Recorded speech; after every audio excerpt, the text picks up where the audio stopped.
Perkenalkan,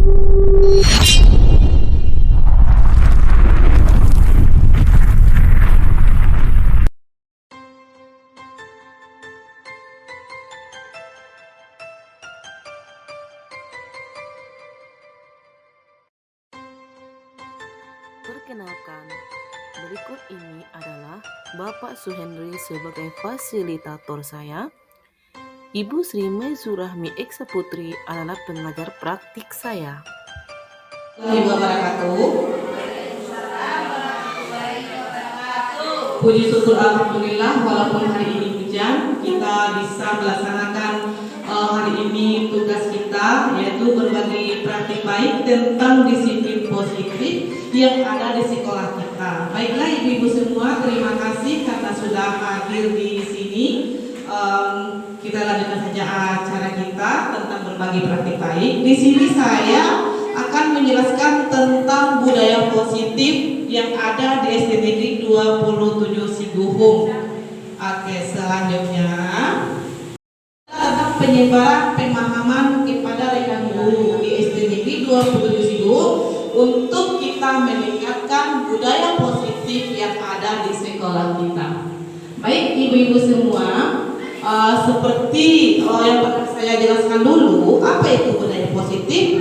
Nah, budaya positif ini adalah segala hal yang ada nilai kebajikan yang kita tanamkan kepada siswa kita, juga kepada diri kita, sehingga melahirkan budaya positif yang ada di sekolah kita. Misalnya kita mengajarkan kepada siswa kita bagaimana siswa itu disiplin, misalnya disiplin waktu datang ke sekolah, menentukan PR dengan tepat waktu dan sebagainya.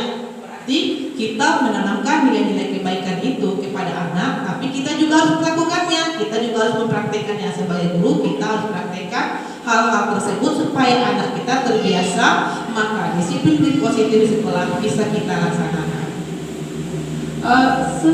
Konsep inti budaya positif. Inti konsep budaya positif itu ada perubahan paradigma belajar, ada motivasi perilaku manusia, ada disiplin positif, kebutuhan dasar manusia, posisi kontrol restitusi, segitiga restitusi, dan keyakinan kelas. Nah, kalau di sini perubahan paradigma belajar, yaitu kita menggunakan pendekatan belajar yaitu berpihak pada murid. Kalau motivasi perilaku manusia ini, di sini ada namanya kita harus memenuhi kelima dasar kebutuhan manusia. Dasar kebutuhan manusia itu pertama ada namanya bertahan hidup. Salah satunya butuh makan. Yang kedua ada kebahagiaan, kebebasan, dan lain sebagainya. Selanjutnya, nah apa itu pembelajaran paradigma baru? Kita mengenal namanya profil pelajar Pancasila yang ada 6 dimensi. Nah, Ibu Santi yang 6 dimensi, coba sebutkan satu dulu. Berkebinekaan global, Ibu Devi. Ayo. Beriman dan bertakwa. Ibu artikannya lebih ya. Bernalar kritis. Oke, udah 3 ya. Apa lagi? Gotong royong. Apa lagi Ibu? Udah tadi. Apa lagi? Mandiri. Iya. Tepuk tangan buat ibu kita semua. Nah, jadi. Nah, selanjutnya itu pembelajaran di abad 21 ini yang kita pakai sekarang adalah kurikulum nasional yang kemarin itu kan kurikulum merdeka diperbaharui menjadi kurikulum nasional. Kita harus memasukkan 6 elemen ini ke dalam pembelajaran kita di sekolah. Baik. Selanjutnya yang tadi yang sudah dijelaskan tadi yang disiplin positif, yaitu kita melakukan nilai-nilai kebaikan yang kita tanamkan kepada siswa. Hal itu menjadi biasa. Nah, kebiasaan yang sudah baik itulah yang disebut dengan disiplin positif. Baik, manusia. Nah, kita sebagai manusia tentu kita menghindari yang namanya ketidaknyamanan.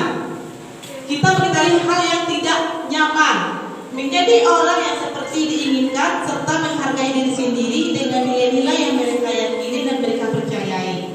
Jadi kita menghindari hal-hal yang tidak kita inginkan, hal-hal yang tidak membuat kita nyaman, adalah untuk menghargai diri kita, menghargai diri orang sesuai dengan nilai-nilai yang kita percayai. terpercaya. Ini berkaitan tadi dengan profil pelajar Pancasila tadi.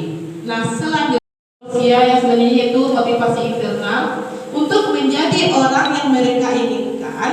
Nah, dalam menghargai diri sendiri dengan nilai-nilai yang mereka percayai, yaitu menghindari hukuman. Sudah itu menghindari penghargaan, menghindari pujian yang berlebihan. Kenapa? Karena ternyata kalau kita memberikan siswa kita pujian atau penghargaan yang berlebihan juga tidak bagus, karena akan menimbulkan hubungan yang tidak baik antar siswa. Karena kalau misalnya kita berikan pujian kepada anak yang pintar, anak yang pintar kan dia cepat dapat. Kita berikan pujian, maka anak yang kurang mampu dia akan merasa pesimis. Dia akan nilai daya saingnya dengan teman-temannya dia berkurang. Jadi hindarilah hal-hal yang memberikan pujian, penghargaan dan sebagainya. Lalu kalau siswa kita misalnya dia memang cerdas pintar, kita kan harus memberi apresiasi ya, berikan misalnya seperti tepuk tangan, iya bagus nak, anak ibu sudah melakukan yang terbaik, tepuk tangan. Maksudnya di sini penghargaan pujian yang tidak boleh ini misalnya gini, siapa yang dapat ibu kasih 5.000. Nah, seperti itu dilarang ya, seperti itu karena akan merugikan anak itu sendiri. Hubungannya dengan temannya nanti tidak baik. Nah itu, jadi itu yang dimaksud dengan menghindari hukuman, penghargaan, pujian yang berlebihan. Kemudian selanjutnya bertahan hidup, kasih sayang, kebebasan, penguasaan dan kesenangan. Di sini ini maksudnya Nina. Kan kalau ada siswa kita kemarin seperti si Win ada masalah.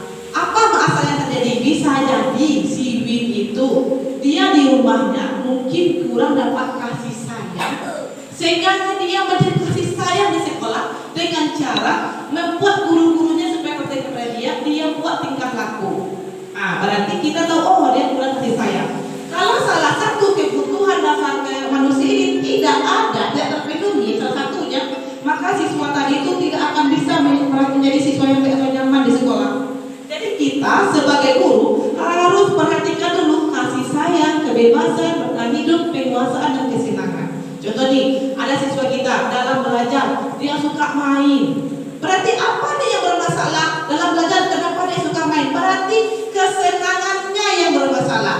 Rasa kesenangan pada dirinya itu belum terpenuhi, makanya dia suka bikin masalah. Ada yang jalan-jalan, misalnya kayak satu kemarin ada yang tidur, misalnya kan itu mungkin ada yang kena pada dirinya. Maksudnya di sini kita sebagai guru harus cari dulu, telah dulu apa penyebabnya, gitu kan? Jadi ini yang disebut dengan 5 dasar kebutuhan manusia. Selanjutnya institusi seorang guru atau pendidik. Nah ini dia penghukum. Guru itu memiliki kontrol ya, ada kontrol penghukum, berbuat bersalah, teman, pemantau, manajer. Nah seharusnya dari yang 1, 2, 3, 4, 5 ini, yang 5 ini, yang paling kita kuasai harusnya manajer. Kenapa di sini manajer? Kalau manajer ini dia ada 3 langkah dalam menyelesaikan masalah. Menstabilkan identitas, kemudian berbuat bersalah, sudah itu mencari solusi. Nah itu yang disebut dengan posisi kontrol segitiga restitusi seorang guru. Kalau manajer ini kalau ada siswa yang masalah, kita tanya dulu, nah setiap orang itu punya salah, pasti pernah melakukan kesalahan. Lalu tanya lagi, kira-kira nih kalau kamu melakukan kesalahan ini baik tidak? Kalau teman kamu melakukan kesalahan, kira-kira kamu suka tidak? Nah kamu kita tanya lagi, kalau kamu tidak mematuhi aturan sekolah, kira-kira kelas apa yang sudah kamu langgar? Nah ini di sini manajer. Kalau pemantau, biasanya ini pemantau ini kepala sekolah yang pakai kan? Kalau kepala sekolah kan yang pantau. Misalnya siswa itu sering terlambat, akhirnya lapor ke guru. Misalnya Bu Depi, anak Bu Depi yang itu sering terlambat, misalnya kan? Nah itu pemantau. Kalau pemantau, otomatis kalau misalnya guru kelasnya, tentu guru kelasnya duduk menyelesaikan. Kalau misalnya guru kelas tidak bisa menyelesaikan masalah anak, baru ke kepala sekolah. Jadi ini sifatnya pemantau.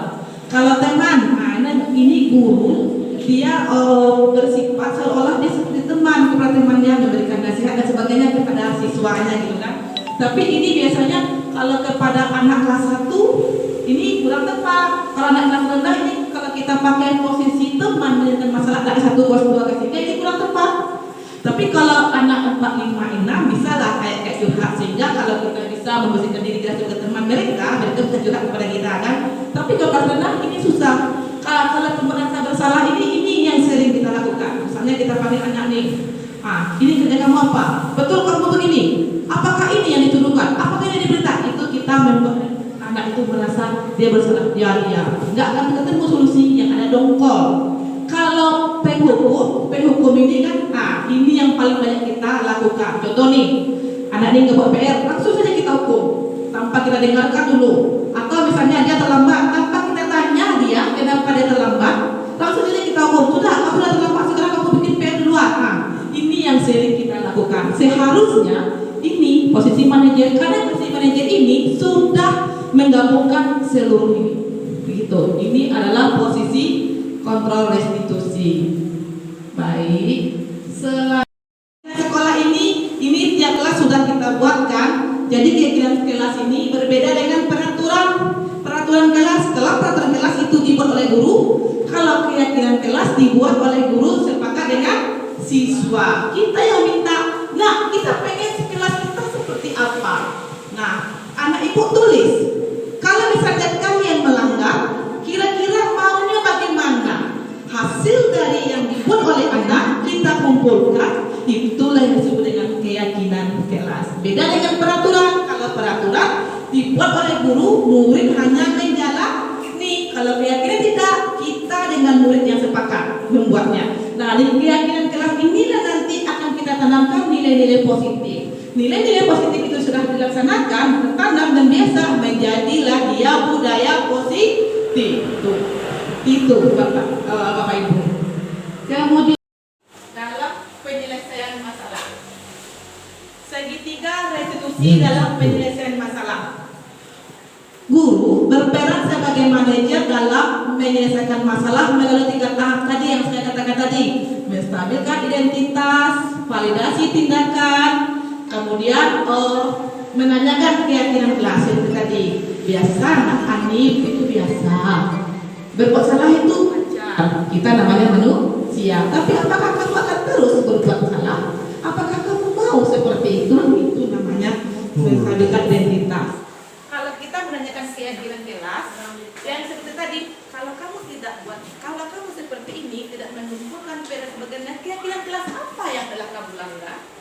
Oh ya, Bu, kesempatan kelas kita adalah menumbuhkan tugas tepat waktu. Itu yang sudah saya langgar. Itu yang termasuk kepada menanyakan keyakinan kelas. Oke, lanjut. Nadira, assalamualaikum warahmatullahi wabarakatuh. Baik, selamat siang Nadira. Nadira sudah jajan tadi? Belum. Baik, Ibu ambil waktunya sebentar ya. Nadira tahu kenapa Ibu panggil tolongan Ibu saya? Tidak.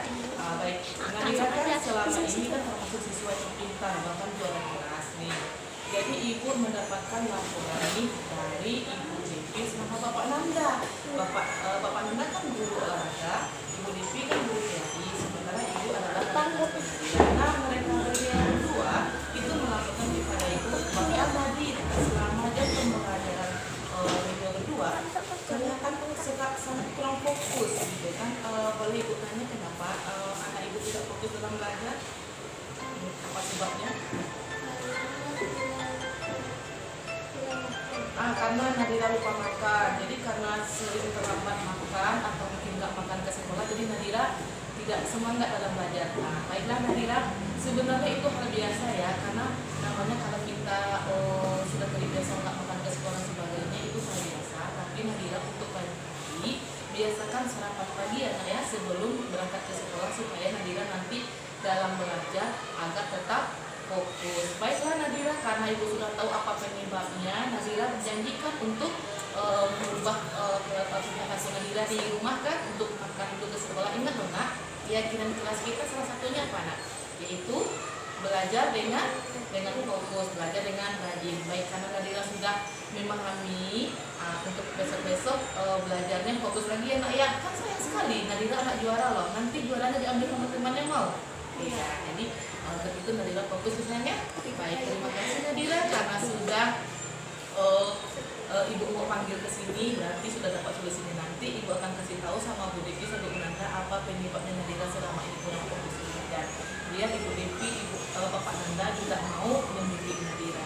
Oke, jangan lupa ya, sarapan pagi nanti Ibu akan kirim surat buat orang tua Nadira, bukan surat panggilan tetapi surat untuk memberitahukan bahwa Nadira selama ini kurang fokus dalam belajar karena Nadira lupa sarapan pagi ya. Baik Nadira, terima kasih karena sudah hadir di sini. Nadira boleh istirahat dan silakan Nadira. Assalamualaikum Sani. Baik, selamat siang Sani. Sani tadi sudah jajan nak? Sudah. Sani tahu mengapa Sani Ibu panggil ke hadapan Ibu? Tidak tahu. Baiklah, berdasarkan laporan dari Bapak Nanda, Bapak Nanda, Ibu Devi juga, dan Sani kan Ibu wali kelasnya. Nah, begini, Sani sering terlambat datang ke sekolah sehingga ada beberapa mata pelajaran yang Sani sering kurang paham. Padahal disayangkan sekali loh, Sani itu siswa yang berprestasi juga di sekolah. Kalau tidak salah, Sani juara 2 bukan? Nah, kasihan sekali kan kalau misalnya Sani sering terlambat, kemudian pelajarannya sering tertinggal, itu akan merugikan Sani. Boleh Ibu tahu nggak kenapa Sani sering terlambat datang ke sekolah? Ya. Oh begitu. Jadi Sani sering terlambat ke sekolah karena sering menunggu angkotnya lama begitu kan. Baiklah Sani. Nah Sani, kalau Ibu boleh usul lain kali, kalau misalnya Ibu atau ayahnya tidak bisa mendatangkan ke sekolah, Sani bisa minta tolong sama Ibu atau ayahnya berikan proyek ya, dekat rumahnya berikan proyek tanda sekolah. Daripada Sani sering terlambat datang ke sekolah. Ibu tahu menunggu angkot itu memang kadang-kadang cepat atau kadang-kadang lama ya. Ibu paham. Baiklah, nanti Ibu akan sampaikan kepada Pak Nanda dan Bu Devi kenapa Sani sering terlambat datang ke sekolah, apalagi jam pelajaran mereka ya. Soalnya kita kan olahraganya cuma 1 kali seminggu ya, pelajaran agamanya juga 1 kali seminggu. Sayang kan setiap jam pelajaran mereka Sani sering terlambat gitu kan, sangat disayangkan. Dan lagi pula ya ini Sani masih ingat keyakinan kelas kita apa? Yaitu datang tepat waktu, berarti Sani kurang disiplin. Terus lagi Ibu juga sering melihat Sani kurang lengkap dalam berpakaian. Hari ini contohnya Sani, hari ini kita hari Sabtu pakaian pramuka, Sani tidak pakai baju baik. Nah itu Sani lain kali besok lengkapi ya. Ingat ya keyakinan sekolah kita dan keyakinan kelas bahwa berpakaian rapi. Sani berjanji mau mengubahnya sayang? Iya. Nanti Ibu akan surati orang tua Sani. Ibu kan sudah panggilan, cuma menyurati bahwa ini Sani sering terlambat datang ke sekolah karena ternyata sering menunggu angkot terlalu lama. Ya, nanti orang tua Sani bisa mencarikan proyek kalau memang mereka tidak bisa mengantarkan. Baik Sani, terima kasih karena sudah ada di sini. Mudah-mudahan Sani berubah ya. Ya, jangan lupa ya, jangan seperti temannya yang lain telat makan, harus makan ke sekolah. Baik Sani, ya, ayo. Saya Nadira dari siswa kelas 5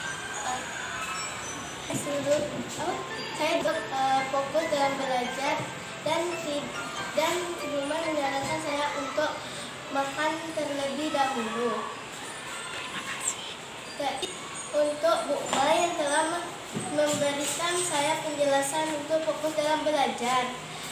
Dan teman-teman jangan lupa makan ya dulu ya sebelum ke sekolah.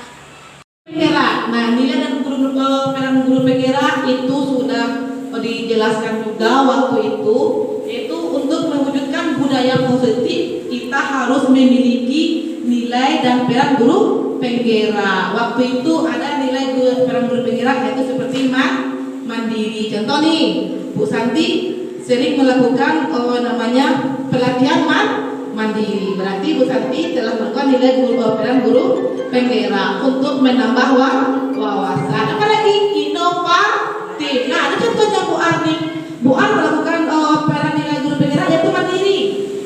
Bu Ar sering mengikuti pelatihan untuk mengembangkan wawasan dan juga mengembangkan segala bakat dan pengetahuannya. Nah, Ibu Devi inovatif, yaitu memiliki gagasan-gagasan yang akan dia tuangkan. Kira-kira nih, saya pakai metode apa yang bagus? Atau pembelajaran seperti apa yang bagus? Nah, agar pembelajaran yang saya sampaikan nanti itu dipahami saya. Jadi guru tuh harus memiliki nilai-nilai peran guru penggerak. Yang 5 waktu itu masih ingat kan Bu Depi? Masih ya Bu Depi, masih ingat kan Bu Depi? Masih bagus Bu Depi. Iya. Kita bahas waktu itu, visi adalah sebuah harapan atau cita-cita yang ingin kita wujudkan untuk mendapatkan generasi yang lebih baik. Maka visi ini harus kita terapkan di sekolah. Iya Bu Mila? Ya kan Bu Mila ya? Nah, visi itu adalah keinginan Bu Mila untuk kedepannya atau sekolahnya apa Bu Mila? Kira-kira ingin apa Bu Mila? Ingin jadi TU yang bisa melayani siswanya lebih baik lagi. Nah, misalnya visi Bu Depi sebagai guru agama yaitu ingin menjadikan siswa-siswinya berakhlak mulia misalnya kan. Kalau visi Ibu apa? Pengen siswa saya kelas 6 lulus dengan nilai terbaik dan diterima di sekolah favorit misalnya nih ya. Bu Santi kata satu, ingin semua siswa saya pandai membaca. Bagus Bu Santi. Kalau Ibu di sekolah visinya apa? Ingin semua gurunya cerdas, pintar, inovatif, mandiri siswanya berakhlak. Contoh salah satu keinginannya. Nah, keinginan itulah yang tertuang pada visi kita masing-masing. Visi kita bersama kita satukan, maka lahirlah dari visi sekolah. Nah, baik, tepuk tangan dulu buat ibu-ibu ya. Nah, refleksi ini ya dari yang sudah saya jelaskan. Apakah ibu-ibu sudah paham tadi apa itu budaya positif? Sudah paham belum? Nah, kira-kira jelas? Nah, 5 dasar kebutuhan manusia? Wah, sepertinya semuanya sudah paham. Wah, bagus ya. Saya senang sama ibu-ibu sini, cepat pahamnya. Nah, ya, baiklah ibu-ibu. Ini tentang bagaimana kita menyelesaikan masalah. Ini ceritanya, kasusnya.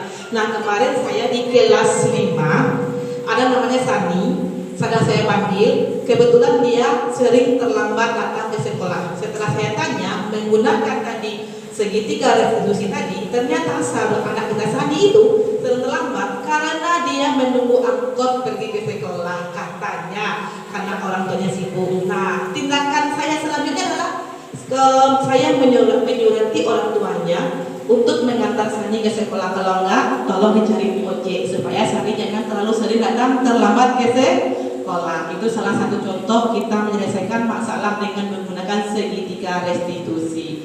Baiklah ibu-ibu semua, karena sudah paham, terima kasih juga sudah ada di sini. Ibu kepala kita juga sudah ada di sini. Saya ucapkan terima kasih banyak. Saya sudahi. Assalamualaikum warahmatullahi wabarakatuh.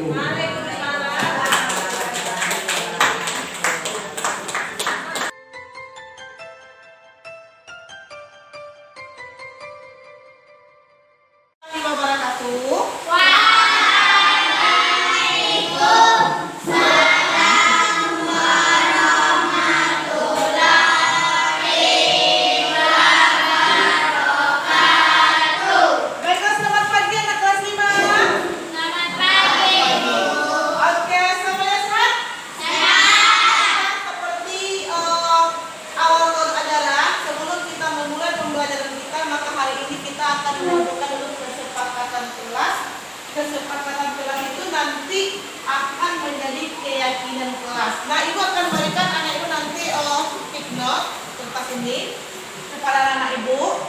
Kemudian anak ibu tuliskan apa aturan yang anak ibu inginkan di kelas kita, apa sanksi yang anak ibu inginkan bagi yang melanggar. Nah, jadi kesepakatan itu kita buat bersama. Kemudian sanksinya apa bagi yang melanggar? Tujuannya adalah supaya kelas kita belajar aman dan nyaman. Maksudnya itu seperti ini contoh. Misalnya di Siva ini Khalifah ini pengennya gini. Disiplin waktu misalnya. Berarti semua siswa harus datang ke dalam kelas di sekolah tepat waktu. Kalau tidak disiplin waktu, apa sanksi yang kita inginkan? Sanksi misalnya kira-kira nih kalau tidak tepat waktu, kira-kira kamu maunya apa? Maunya misalnya tidak warna datang terlambat misalnya gitu kan. Nah, nanti dari keyakinan kelas ini akan lahirlah nilai-nilai kebajikan. Misalnya nih, si Naomi pengennya nih mengumpulkan tugas tepat waktu. Misalnya nih, kalau tidak mengumpulkan tugas tepat waktu, berarti siap mendapatkan nilai 0 misalnya. Seperti itu ya. Tidak mengumpulkan tugas tepat waktu, berarti siap mendapatkan nilai 0. Contoh apa lagi? Memberikan teman kesempatan dalam berbicara jika berdiskusi misalnya. Tapi kalau misalnya kita tidak memberikan teman kesempatan untuk berbicara dalam diskusi, lalu apa yang sanksinya kalau kita melanggar misalnya siap diberi sanksi mungkin minta maaf kepada teman tadi misalnya kan. Jadi anak-anak ibu nanti membuat apa yang anak ibu inginkan selama proses pembelajaran agar tercapai dengan aman. Misalnya nih, kamu pengennya belajar dengan tenang, kamu pengennya misalnya tidak ada yang ribut, kamu misalnya harus saling menghargai, boleh seperti itu. Jadi kita sepakati keyakinan kelas kita, keyakinan kelas itu akan kita patuhi. Paham kan? Paham. Lagi stick note-nya ya. Nah, silakan nanti ditulis. Ini silakan ditulis.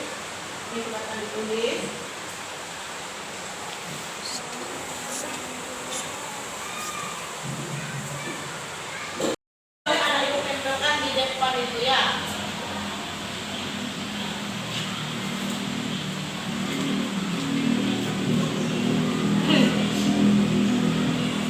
Nah, kalau sudah siap silakan tempelkan ke depan.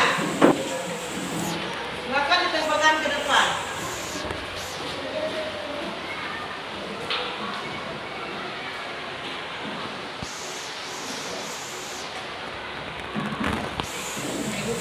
Baiklah Ibu, terima kasih karena sudah mengumpulkan keyakinan kelasnya sudah ditempelkan ke depan. Ibu bacakan ya satu ya. Naomi pengen kelasnya tidak ribut. Kemudian mengumpulkan tugas pada waktu. Kemudian Khalifah mengatakan dia pengen kelasnya itu siswanya disiplin, berpakaian rapi dan bersih.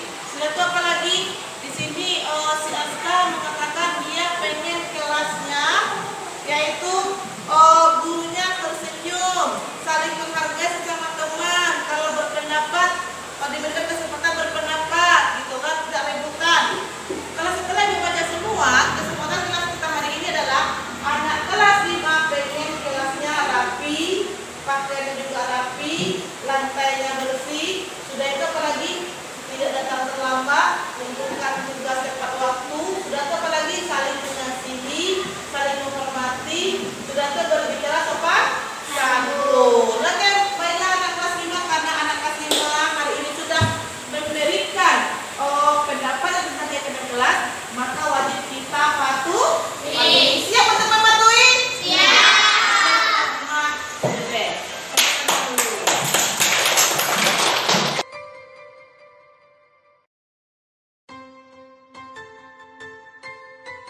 Saya siswa kelas 5, saya senang ada keyakinan kelas belajar menjadi lebih sehat.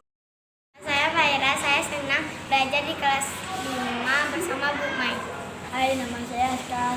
Saya senang ada keyakinan kelas seperti belajar dengan menyenangkan. Lalu senang belajar dengan Bu Mai. Hai, nama saya Abel. Saya senang belajar karena ada keyakinan kelas.